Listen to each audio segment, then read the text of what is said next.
Imagine it's the year 48 BC. You're in the great city of Alexandria, one of the largest cities in the world. It's home to a great museum filled with all sorts of incredible treasures. And its library holds hundreds of thousands of scrolls and books containing all the collected wisdom of the ancient world. But while visiting the city, you notice that something is amiss. People are arguing in the streets. There's a strange tension in the air. What you don't realize is that this great city is about to burn to the ground and take all human knowledge with it. Welcome to my channel. It's time to answer the why does everyone hate Julius Caesar? He was actually pretty cool. Don't believe me? Check out the video after this one. But not everyone thought he was so great. In fact, there were people who hated his guts.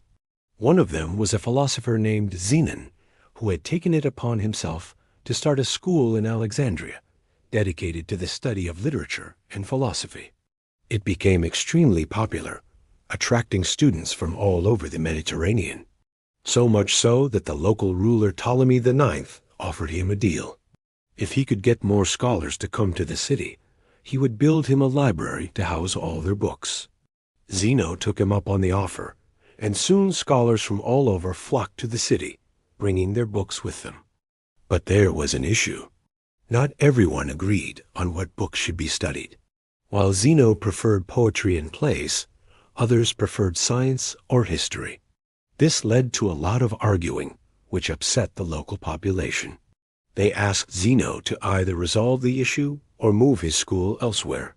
Unsurprisingly, he chose to move, though where exactly he went is lost to history. The important thing is that he decided to bring his books with him, which meant that he needed a way to preserve them. Luckily for him, one of his patrons had just become the new ruler of Egypt, and he was willing to help. He gave Zenon an old palace to use as a library, which became the first official library of Alexandria. However, when Ptolemy died, his son took over and began making changes to the city.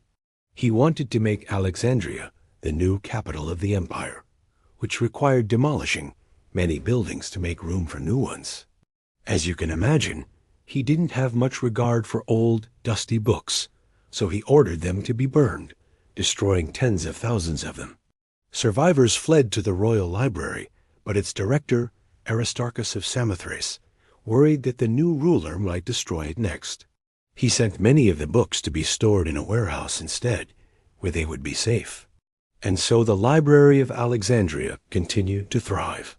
For years, people came from all over the world to read the books inside its walls. However, there was a problem. While it was amazing to have so many different works all in one place, there was no way to keep track of them. Scholars would arrive looking for a specific book, only to find that it had been lost or destroyed.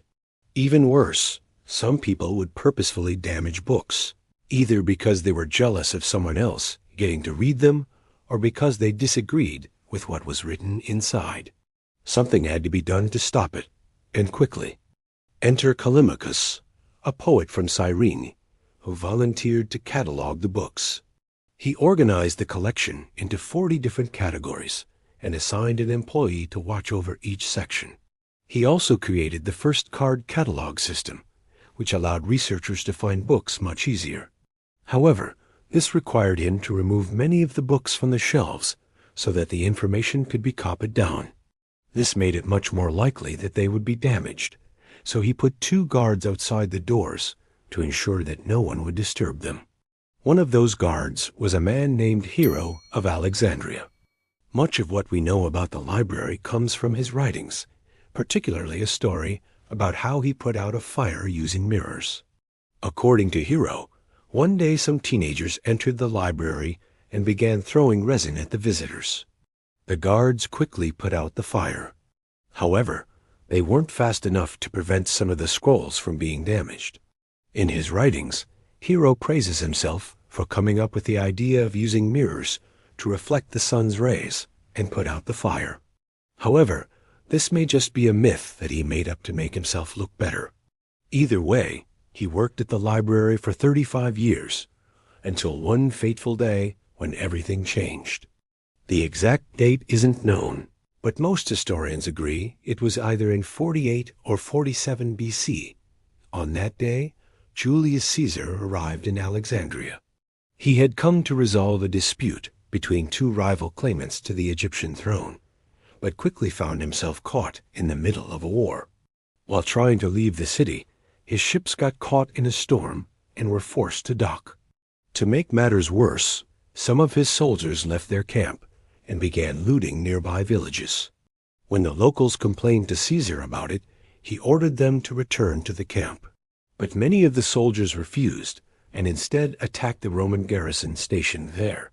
A full-scale riot broke out, and the citizens of Alexandria joined the fray. Caesar tried to restore order, but it wasn't easy. He ordered the temple of Serapis to be destroyed, which only made things worse. Finally, he retreated to the palace, intending to set sail as soon as the storm passed. But that didn't happen. The fighting in the streets grew more intense. Many people died, and those who survived fled to the library for protection. However, they didn't stay safe for long. Soon, Caesar's troops entered the library, believing that the rioters were hiding inside. They stole whatever they wanted, destroyed whatever they didn't want, and set fire to whatever they didn't care about. What happened next is disputed, but most historians agree that it was the guards' job to protect the books. At least two of them, Hero and Aristarchus, stood in front of the doors and tried to keep the soldiers out. But there were too many of them, and eventually the building was set ablaze. Unsurprisingly, the books did not fare well. Some were burned to death, others were tossed out the window, and still, others were used as torches to light the fires. It took 7 days for the entire library to burn to the ground. By the time it was finished, hundreds of thousands of books had been destroyed, and with them, much of human knowledge. Some people managed to save a few books by storing them in the royal tombs, but for the most part, everything that couldn't be removed in time was lost. Though the library never recovered from this event, Alexandria remained an important center of learning for centuries to come. In fact, there were actually several attempts to rebuild it, but they never quite got back the collection that was lost. And that is why everyone hates Julius Caesar. Just kidding. He's still the bad guy. But hey, at least he wasn't responsible for the loss of Alexandria's library. Wait, hold on. According to Plutarch, Caesar's soldiers didn't actually start the fire. Instead, they were trying to put it out. But maybe that makes him even worse. Well, I don't know about that. Why don't you tell me in the comments? Also, if you want to learn more about ancient history, stay tuned for more information. See you next time.